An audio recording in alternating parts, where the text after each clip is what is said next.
ഇന്ന് നമുക്കൊപ്പം ഈ കൂടുതൽ വിവരങ്ങളുമായി വി.എസ്. സനോജ് കൂടി ചേരുന്നുണ്ട് ന്യൂസ് ഡെസ്കിൽ നിന്ന്.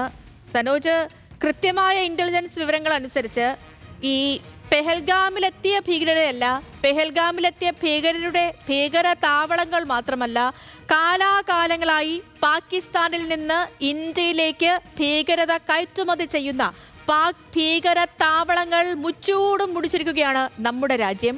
ഇന്നലെ വരെ നമ്മൾ ഡൽഹിയിൽ കണ്ട ആ ഒരു ശാന്തത ഈ ഒരു കൊടുങ്കാറ്റിന് വേണ്ടിയായിരുന്നോ എന്നുള്ളതാണ്. തീർച്ചയായിട്ടും സേതു, അതായത് നമുക്കറിയാവുന്നതുപോലെ തന്നെ ഇപ്പം വിദേശകാര്യ വിദഗ്ധനും മാധ്യമപ്രവർത്തനവുമായിട്ടുള്ള PM നാരായണൻ പറഞ്ഞതുപോലെ തന്നെ അതായത് പാകിസ്ഥാനിലെ സാധാരണ മനുഷ്യരെ ടാർഗറ്റ് ചെയ്യുന്ന, അല്ലെങ്കിൽ പാകിസ്ഥാനിലെ എല്ലാ മനുഷ്യരെയും അവിടുത്തെ ജനതയെ തിരിച്ച് ഒരു പ്രത്യാക്രമണത്തിൽ തോൽപ്പിക്കുക എന്നൊരു നയതന്ത്ര രീതിയല്ല ഇന്ത്യ സ്വീകരിച്ചിരിക്കുന്നതെന്ന് കൃത്യമായി പറയേണ്ടി വരും. കാരണം ഒന്ന്, നമുക്കറിയാവുന്നതുപോലെ തന്നെ പാക് അദീശ പഞ്ചാബ്, അതായത് പാക് പ്രവിശ്യ, പാകിസ്ഥാനിലെ പഞ്ചാബ് പ്രവിശ്യയുടെ ഭാഗമായിട്ടുള്ള പ്രദേശങ്ങളാണ്. ഒപ്പം തന്നെ ആ മേഖലയിലെ ഭീകരരുമായി ബന്ധമുണ്ടെന്ന് കരുതുന്ന, അല്ലെങ്കിൽ ഭീകരരുമായിട്ട് ബന്ധമുള്ളതിന് ഒപ്പം തന്നെ അവരുടെ താവളങ്ങൾ കൃത്യമായി പിൻ പോയിന്റ് ചെയ്തിട്ട് നടത്തിയ ഒരു ആക്രമണം എന്ന് തന്നെ പറയേണ്ടി വരും. അതുകൊണ്ടാണ് ഇന്ത്യ ആവർത്തിച്ചു പറയുന്നത്, ഞങ്ങൾ ആക്രമിക്കുന്നത് ഭീകരരെ ആണ്, ഭീകരരുടെ താവളങ്ങളാണ്, അവരുമായി ബന്ധപ്പെട്ടവരെ അല്ലെങ്കിൽ അവർക്ക് അതിനുവേണ്ടിയുള്ള സന്നാഹങ്ങൾ ഒരുക്കുന്നവരെയാണ്.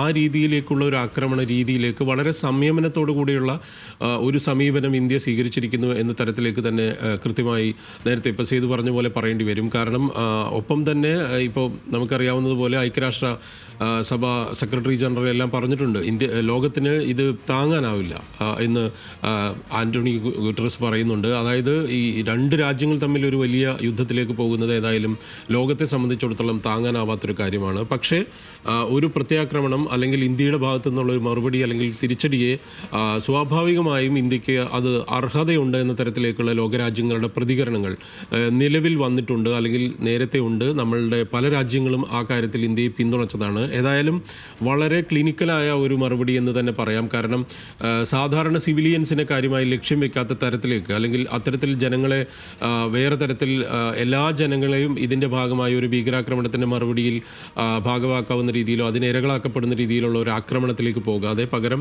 കൃത്യമായി പിൻ പോയിന്റ് ചെയ്തുകൊണ്ട്, അല്ലെങ്കിൽ കൃത്യമായ വിവരങ്ങൾ ലഭിച്ച് ആ വിവരങ്ങൾ ഇത്രയും ദിവസങ്ങൾക്കുള്ളിൽ അതിനുവേണ്ടിയ സന്നാഹം ഒരുക്കുന്നു. ആ വിവരങ്ങളുടെ അടിസ്ഥാനത്തിൽ സ്വാഭാവികമായും അതിനുശേഷം ഒരു ആക്രമണം നടത്തിയിരിക്കുന്നു, ഓപ്പറേഷൻ സിന്ദൂർ എന്ന പേരിൽ. അത് കൃത്യമായി എത്തേണ്ടയിടത്ത് എത്തിയിരിക്കുന്നു. അതിൻ്റെ പ്രകോപനങ്ങൾ, അതിൻ്റെ നമുക്കറിയാവുന്നതുപോലെ അതിൻ്റെ റിയാക്ഷൻസ് വന്നു തുടങ്ങിയിരിക്കുന്നു.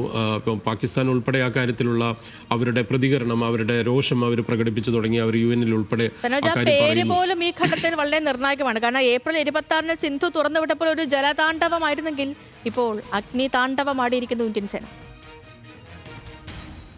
അതെ, അതായത് നമുക്കറിയാം പാക് അധിനിവേശ കശ്മീരിലെ മേഖലകളാണ്, അതുപോലെ പാകിസ്ഥാനിൻ്റെ പഞ്ചാബ് പ്രവിശ്യയുടെ ഭാഗമായ പ്രദേശങ്ങളാണ്. ഈ മേഖലകളിൽ കുറേ കാലങ്ങളായി നിലനിൽക്കുന്ന തീവ്രവാദ പ്രവണതകൾ, അല്ലെങ്കിൽ അത്തരത്തിലുള്ള പ്രവർത്തനങ്ങൾ, അതിന് താവളമൊരുക്കുന്ന തരത്തിലേക്കുള്ള സന്നാഹങ്ങൾക്ക് പറ്റുന്ന മേഖല എന്ന രീതിയിൽ നേരത്തെ തന്നെ വലിയ ആരോപണങ്ങളും വലിയ രീതിയിൽ അത് മറ്റ് രാജ്യങ്ങൾക്ക് അറിയാവുന്നതാണ്. ഇന്ത്യയുടെ അല്ലെങ്കിൽ ഇന്ത്യൻ പ്രതിരോധ മേഖലയുടെ തന്നെ എല്ലാ റഡാർ സംവിധാനങ്ങൾക്കും നേരത്തെ തന്നെ അറിയാവുന്ന കാര്യമാണ്. ഈ മേഖലയെ കേന്ദ്രീകരിച്ച് ഇന്ത്യയിലേക്ക് അല്ലെങ്കിൽ ലോകത്ത് പല രാജ്യങ്ങളിലേക്കുമുള്ള ഭീകരവാദ പ്രവർത്തനങ്ങളുമായി ബന്ധപ്പെട്ട നീക്കങ്ങൾ നടത്തുന്ന സംഘടനകൾ, അത്തരത്തിലുള്ള തീവ്രവാദ ഗ്രൂപ്പുകൾ പ്രവർത്തിക്കുന്നു. അവരെ നിലയ്ക്ക് നിർത്തണം എന്ന തരത്തിലേക്കുള്ള മുന്നറിയിപ്പുകൾ ഇന്ത്യ അടക്കമുള്ള രാജ്യങ്ങൾ നേരത്തെ നൽകിയിട്ടുണ്ട്, പ്രത്യേകിച്ച് ഇന്ത്യ നൽകിയിട്ടുണ്ട്. ആ കാര്യങ്ങളിൽ പാകിസ്ഥാനെ സംബന്ധിച്ചിടത്തോളം അവർ ഒരേ സമയം ഈ ഭീകരവാദത്തിൻ്റെ ആക്രമണങ്ങൾ അവരുടെ രാജ്യത്തെ തന്നെ നശിപ്പിച്ചിട്ടുണ്ട്. ഒപ്പം തന്നെ ഇത്തരത്തിലുള്ള അതിർത്തിയിലെ സംഘർഷവുമായി ബന്ധപ്പെട്ടും കാലങ്ങളായിട്ടുള്ള പ്രകോപനം, പ്രത്യാക്രമണ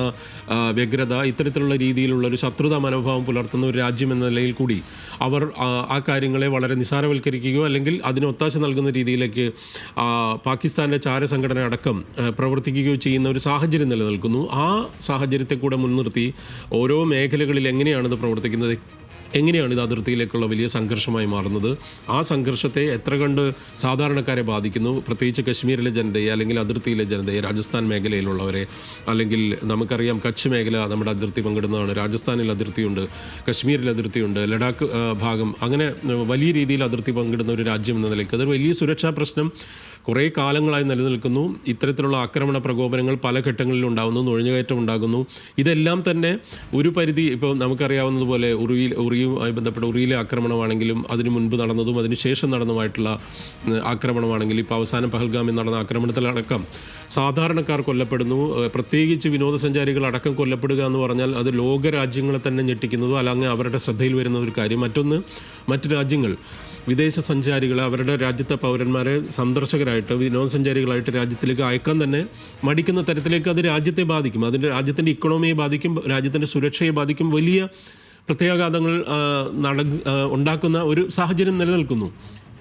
ഈ ഒരു അവസ്ഥയിലാണ് ഈ ആക്രമണം നടക്കുന്നത്. അത് സ്വാഭാവികമായി ഇന്ത്യയെ സംബന്ധിച്ചിടത്തോളം തിരിച്ചടിക്കുക എന്നുള്ളത് ഇന്ത്യയുടെ ഒരു അഭിമാന പ്രശ്നം എന്ന തരത്തിലേക്ക് തന്നെ ഒരു ഭരണകൂടം തകർത്ത ബാവൽപൂർ, അത് ജെയ്ഷെ കൊടും ഭീകരൻ മസൂദ് അസറിന്റെ പ്രധാന ഒളിത്താവളം, മുദ്രികയിലെ ലഷ്കർ കേന്ദ്രം, അത് ഹാഫിസ് സയ്യിദിന്റെ ഒളിത്താവളം. അതായത് കാലാകാലങ്ങളായി ഈ പാകിസ്ഥാൻ സംരക്ഷിച്ച് പാകിസ്ഥാൻ തീറ്റിപ്പോറ്റുന്ന രണ്ട് കൊടും ഭീകരർ, ആ രണ്ട് കൊടും ഭീകരരുടെ ഒളിത്താവളങ്ങളാണ് മുച്ചൂടും ഇന്ത്യ തകർത്തിരിക്കുന്നത്. അപ്പോൾ ഈ പാകിസ്ഥാൻ ഞങ്ങൾ ഭീകരതയ്ക്ക് എതിരായി നിൽക്കുന്ന രാജ്യമാണ്, ഭീകരരെ ഒരു തരത്തിലും പ്രോത്സാഹിപ്പിക്കില്ല എന്നൊക്കെ പൊതുവേദികളിൽ വീമ്പ് പറയുകയും അതല്ലാതെ ഭീകരതയെ രാജ്യത്തേക്ക് കയറ്റിവിടുകയും ചെയ്യുന്ന പാകിസ്ഥാൻ ഇപ്പോൾ തിരിച്ചടിക്കാൻ അവകാശമുണ്ടെന്ന് രക്ഷാസമിതിയിൽ അടക്കം നിലപാട് പറയുമ്പോൾ ഈ ഇന്ത്യ ഏത് തരത്തിലൊരു പ്രത്യാക്രമണമാണ് പ്രതീക്ഷിക്കേണ്ടത്? പ്രത്യേകിച്ച് ഈ ഒരു യുദ്ധത്തിൽ പോലും ഒരു നെറിയും കാത്തു സൂക്ഷിക്കാത്തൊരു രാജ്യമാണ്. ആ രാജ്യം ഏത് രീതിയിൽ തിരിച്ചടിക്കും? ഏതൊക്കെ കേന്ദ്രങ്ങളിൽ പാവപ്പെട്ട ജനതയുടെ ജീവൻ രക്ഷിക്കാൻ ഇന്ത്യ ഏതൊക്കെ തരത്തിൽ വേണം ഇനി മുന്നൊരുക്കം നടത്താൻ? സനോജ്, അല്ല, ഇന്ത്യയെ സംബന്ധിച്ചിടത്തോളം സുരക്ഷയുടെ കാര്യത്തിൽ അല്ലെങ്കിൽ ആയുധശേഖരത്തിൻ്റെ കാര്യത്തിൽ, പ്രതിരോധ മേഖലയിലെ സന്നാഹങ്ങളുടെ കാര്യത്തിൽ ഇന്ത്യ വളരെ സമാനതകളില്ലാത്ത മുന്നേറ്റം നടത്തുകയോ അല്ലെങ്കിൽ ആ രീതിയിൽ വളരെ സ്ട്രെങ്തൻ ചെയ്തിട്ടുള്ള ഒരു രാജ്യമാണ്. പാകിസ്ഥാനെ സംബന്ധിച്ചിടത്തോളം അങ്ങനെയല്ല. പാകിസ്ഥാനെ സംബന്ധിച്ചിടത്തോളം തീവ്രവാദം നശിപ്പിച്ചു കളഞ്ഞ ഒരു രാജ്യമെന്ന് പറയാം. അതുപോലെ മറ്റു തരത്തിലുള്ള റിലീജിയസ് ആയിട്ടുള്ള ഫണ്ടമെൻ്റലിസം നശിപ്പിച്ചു കളഞ്ഞൊരു രാജ്യമാണ്. അതിനൊപ്പം തന്നെ തീവ്രവാദം അവിടുത്തെ ഇക്കണോമിയെ തകർത്തിരിക്കുന്നു. അവിടുത്തെ എല്ലാ തരത്തിലും അവിടെ വലിയ പ്രതിസന്ധി നേരിടുന്ന രാജ്യമാണ്. ഒപ്പം തന്നെ ഭരണതലത്തിലുള്ള അഴിമതി ഓരോ ഘട്ടങ്ങളിലും അവിടുത്തെ